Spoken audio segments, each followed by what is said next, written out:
Ни дня без скандалов и недовольств комьюнити Хою. Стабильность. От чего на этот раз полыхают в интернетиках? От того, что, о господи, СП-версии персонажей выходят слишком часто, и зачем они вообще нужны?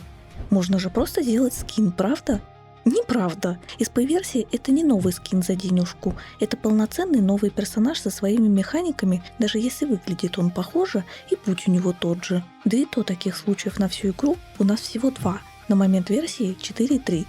По факту меняются механики, внешний вид, даже если это детали и акценты, анимации, и самое главное, что почему-то никто не замечает из недовольных, продолжается лорное развитие важного для мира персонажа. СП появляются отнюдь не тогда, когда заблагорассудится добавить скин, а когда это сюжетно, обоснованно. Даня Пожиратель Луны появился в момент, когда нужно было раскрыть прошлое персонажа, его связь с Квинтетом и с лором в виде Дхаров и лунным ионом постоянства.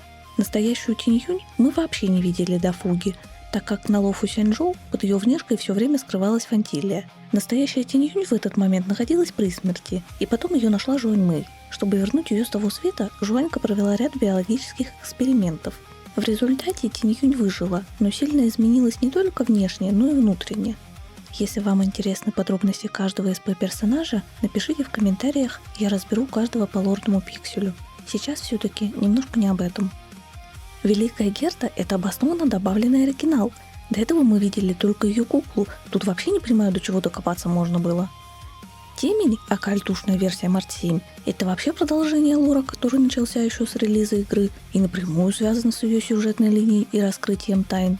Даня Пустоши унаследовал ядро и силу одного из титанов Геориуса, потому что истинная сущность Данхена тесно связана с путем постоянства.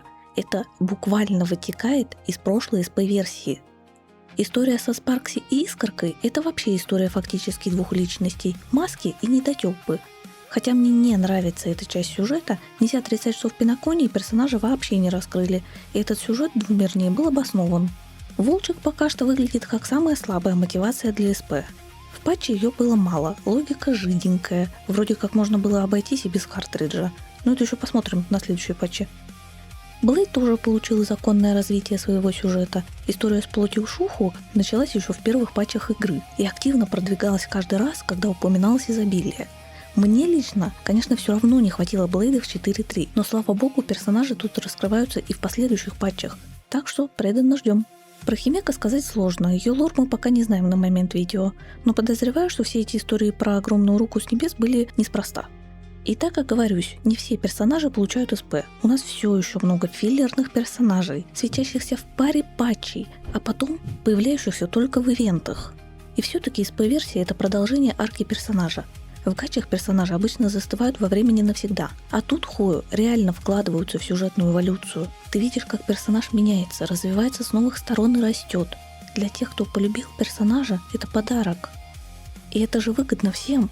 Разрабам проще, не надо с нуля придумывать концепт, лор и искать актеров озвучки. Все ресурсы уходят в сценарии и сочные анимации. А фанаты получают метарелевантного перса, который им уже знаком и дорог. Объективно минусы тоже есть. Это снижение планки. Некоторые СП раскрыты недостаточно. У них мало визуальных изменений во внешнем виде, и порой единственная существенная разница только в боевке и анимациях. Лора дают, но по ощущениям по чайной ложке. И я беспокоюсь, как бы это было сделано ненарочно, чтобы продать еще одну СП-версию данных персонажей. Это все может превратиться не в качество, а в количество. Давайте немного накину негатива, а потом компенсирую это позитивом. Кто ноет и почему? На Reddit и Hoylab закономерность одна.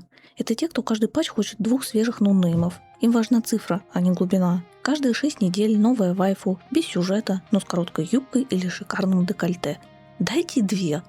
Как-нибудь я с вами обязательно поговорю на тему, почему упускать женскую аудиторию, давая только фан-сервис для мужчин, это путь к скатыванию в помойку и добровольный отказ от кучи финансов. Так вот, представьте, Хою говорят: давайте углубим лорно важного персонажа. А в ответ летит: ленивая жадность, повторный контент, зачем мне теперь оригинал? Ну алло, народ, твой старый персонаж остается на аккаунте, его никто не отбирает. СП-версия — это не замена, это расширение. И крутить его тебя никто не заставляет. Если ты не вкладывался в перса эмоционально, скипай. Но кричать, что это плохо для игры, как минимум странно. Не путайте личный виш-лист с объективным развитием проекта. Но есть и хорошие новости. Адекватных людей все еще много, и они прекрасно понимают, что и зачем в игре делается. Пока вы, адекватная часть комьюнити, существуете, вера в этот мир еще не потеряна. Лично мое мнение, что новые версии старых персов — это классно. Чем меньше количество, тем больше качества. В идеале, конечно. Понятное дело, что все компании хотят денег. Ей-богу, гачи не для души сделаны. Не считая хитри. Да, давай. А что думаете вы? Ждете химика или считаете, что вы реально обленились? Пишите в комменты, подискутируем. Увидимся на стримах.